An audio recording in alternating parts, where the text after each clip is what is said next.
अस्सलामुअलैकुम जी। उम्मीद करदा कि साढ़े सारे दोस्त वेखण वाले ठीक हो सन। अच्छा जी, मैं ट्रैक्टर का रेडिएटर ठीक करवाना आया सी, लीक हो गया सी ते मेरी नज़र पै गई जनाब स्टार्ट कारोबार वाले दी चक्की ते। ठीक है, ते मेरे बड़े ही प्यारे भाई आसफ भाई जनाब इन्हों ने लगवाई है। असी इन्हों को इन्फॉर्मेशन लैके तो तुहाडे नाल शेयर करांगे कि जेड़े दोस्त ये शौक रखते ने चक्की लगवाउण दा सोलर ते स्टार्ट कारोबार वाले दी, ते ये बेहतरीन जनाब मशवरा देंगे क्योंकि इन्हों को ये चल रही है तो ये इन्हें एक बार यूज़ कर चुके हैं जनाब। तो अस्सलाम वालेकुम जी। आसफ भाई क्या हाल है जी? अच्छा जी, सानू सब तो पहले दसो जी कि ये चक्की जी तुसीं लवाई आ ये कितना खर्चा आया जी? 17 लाख रुपए खर्चा है। 17 लाख रुपया खर्चा है जी, ठीक हो गया जी। तो इन्हें लगवान का की फायदा मिले जी तुहानू? लगवान का फायदा कि आम नूं ज्यादा फायदा जी ਇਹਦਾ जी। ਇਹਦਾ ਆਟਾ ਅੱਛਾ ਹੁੰਦਾ ਵਾ। ਆਮ ਚੱਕੀ ਸਾਦਾ ਚੱਕੀ ਤੋਂ ਨਾ ਇਹਦਾ ਸਾਈਕਲੋਨ ਦਾ ਆਟਾ ਅੱਛਾ ਹੁੰਦਾ ਵਾ। ठीक हो गया। अच्छा, ਤੁਸੀਂ ਸਾਨੂੰ ਹੁਣ ਇਹ ਦੱਸੋ ਕਿ ਜਿਹੜੀਆਂ ਬਿਜਲੀ ਵਾਲੀ ਚੱਕੀ ਹੈ ਜਾਂ ਸੋਲਰ ਵਾਲੀ ਹੈ ਇਹਨਾਂ ਦੇ ਫਰਕ ਕੀ ਹੈ ਜੀ? फर्क बिजली वाली चक्की की एवरेज ज्यादा वा, ये सोलर से एवरेज घट है, लेकिन ये कि बिल की टेंशन नहीं होंगी, जिन्ना आ गया पीस लिया बस सही हो गया। कोई बिल की कोई टेंशन नहीं है किसी किस्म की, जितना पीस लिया अपना एक दफा पैसा लगता वा। सही, फिर सुकून आ। ठीक हो गई। ਹੁਣ ਤੁਸੀਂ ਸਾਨੂੰ ਇਹ ਦੱਸੋ ਕਿ ਇਹਦੇ ਜਿਹੜੇ ਜਦੋਂ ਤੁਸੀਂ ਲੈ ਕੇ ਆਏ ਹੋ ਇਹਦੇ ਵਿੱਚ ਕੀ ਕੀ 네ਗੇਟਿਵ ਚੀਜ਼ਾਂ ਤੁਸੀਂ ਵੇਖੀਆਂ? सर तारीफ तो उन्होंने बड़ी की थी यही।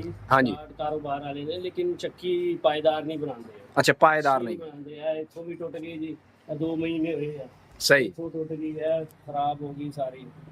ते ये देखो इधरों भी बैंड कराया है, टापे जड़े ने सही नहीं है। स्टार्ट कारोबार वाले ने जेड़ा ने मटीरियल अच्छा कोई नहीं है। सही। वैसे चक्कियां ठीक ने, किसी होर को ले लो, इन्हां को चक्की ना ले लो। सही हो गई। ਜਿਹੜੇ ਬੰਦੇ ਨੇ ਜਿਹੜਾ ਸਟਾਰਟ ਕਾਰੋਬਾਰ ਜਿਹੜੇ ਕਰ ਰਹੇ ਨੇ ਨਾ, ਇਹ ਫਰਾਡੀ ਜਿਹੇ ਲੋਕ ਆ, ਇਹਨਾਂ ਕੋਲ ਨਹੀਂ ਲੈਣੀ ਚੀਜ਼ ਅੱਛੀ ਆ। ਯਾਨੀ ਕਿਸੇ ਹੋਰ ਕੰਪਨੀ ਦੀ ਲੈ ਲਓ, ਕਿਸੇ ਹੋਰ ਕੋ ਲੈ ਲਓ। ਸਹੀ ਹੋ ਗਿਆ। ਸਾਈਕਲੋਨ ਚੱਕੀ ਅੱਛੀਆਂ ਨੇ।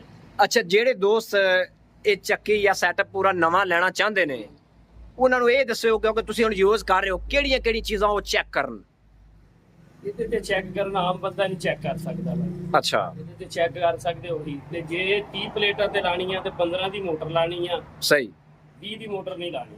ਠੀਕ ਹੋ 20 ਦੀ ਮੋਟਰ ਇਹਦੇ ਵਾਸਤੇ ਠੀਕ ਨਹੀਂ ਹੈ। ਜੇ ਸੋਲਰ ਤੇ ਲਾਣੀ ਹੈ ਤੇ ਠੀਕ ਹੋ ਗਈ। 20 ਦੀ ਮੋਟਰ ਨਹੀਂ ਠੀਕ ਹੈ। ਇਹ ਤੁਸੀਂ ਕਿੰਨੇ ਦੀ ਮੋਟਰ ਲਾਈ ਹੈ, ਕਿਹੜੀ ਹੈ ਜੀ? 20 ਦੀ ਮੋਟਰ ਲੱਗੀ ਹੈ ਜੀ। 20 ਦੀ ਮੋਟਰ ਨਹੀਂ ਲਾਣੀ, ਜੇ ਸੋਲਰ ਤੇ ਚਲਾਣੀ ਤੇ 15 ਦੀ ਮੋਟਰ ਲਾਣੀ। ਠੀਕ ਹੋ 10 ਦੀ ਲਾਓ ਜਾਂ 15। ਅੱਛਾ, ਹੁਣ ਸਾਨੂੰ ਇਹ ਦੱਸੋ ਵੀ ਬਿਜਲੀ ਵਾਲੀ ਜਿਹੜੀ ਚੱਕੀ ਹੈ ਉਹ ਆਟਾ ਜਦੋਂ ਪੀਂਦੀ ਆ ਉਹਦੇ ਆਟੇ 'ਚ ਕੀ ਫਰਕ ਹੈ ਜਾਂ ਇਹਦੇ ਆਟੇ 'ਚ ਕੀ ਫਰਕ ਹੈ? ਜ਼ਿਆਦਾ ਸਾੜ ਕਰਦੀ ਆ। ਅੱਛਾ।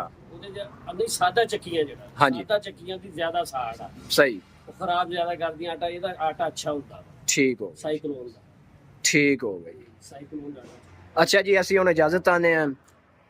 ਤੇ ਜਿਹੜੇ ਦੋਸਤ ਇਹ ਚੱਕੀ ਲਾਉਣਾ ਚਾਹੁੰਦੇ ਨੇ ਆਪਣੇ ਘਰ ਦੇ ਵਿੱਚ ਜਾਂ ਆਪਣੀ ਦੁਕਾਨ ਦੇ ਵਿੱਚ ਜਿੱਥੇ ਵੀ, ਉਹ ਹੈ ਸਾਡੀ ਵੀਡੀਓ ਵੇਖਣ ਤੇ ਇਨਸ਼ਾਅੱਲਾ ਤੁਹਾਨੂੰ ਅੱਛੀ ਇਨਫੋਰਮੇਸ਼ਨ ਮਿਲੇਗੀ ਇਸ ਵੀਡੀਓ ਦੇ ਵਿੱਚੋਂ।